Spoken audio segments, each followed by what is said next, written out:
May Mailman is a former Trump legal advisor, and she joins us now. May, your take, Republican governor has an opportunity to sign a bill, doesn't. Why?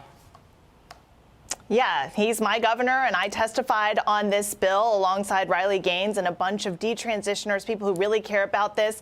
And the ACLU won. The ACLU congratulated Mike DeWine today.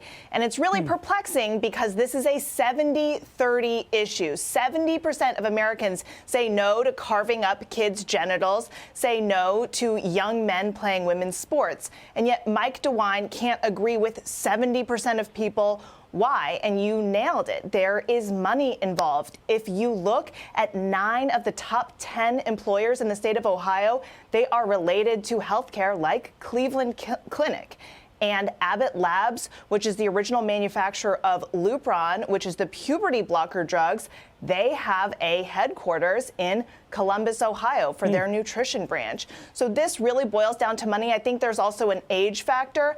I have to worry about my daughters participating in sports with boys and getting undressed in front of boys. Mike DeWine is 76. He doesn't have to worry about that. He doesn't have to worry about his kids getting carved up as minors.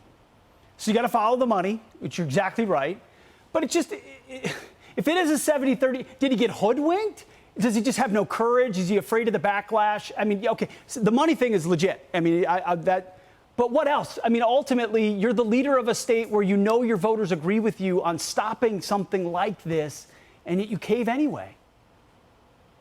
Yeah, so I guess the option number 3 is that he actually believes it, and that seems to be what the Ohio House leader, one of the authors of the bill, seems to think, which is that he actually thinks that if you don't cut out a girl's uterus, that she might be at risk of dying.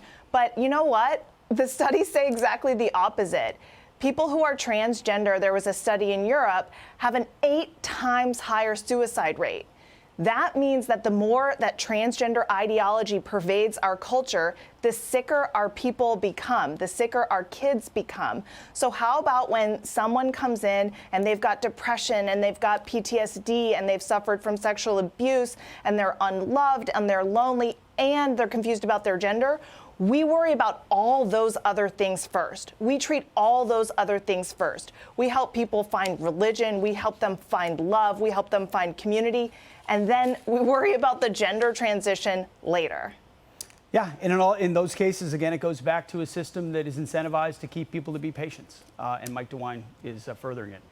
May Mailman, thank you very much for your time. Hey, Sean Hannity here. Hey, click here to subscribe to Fox News YouTube page and catch our hottest interviews and most compelling analysis. You will not get it anywhere else.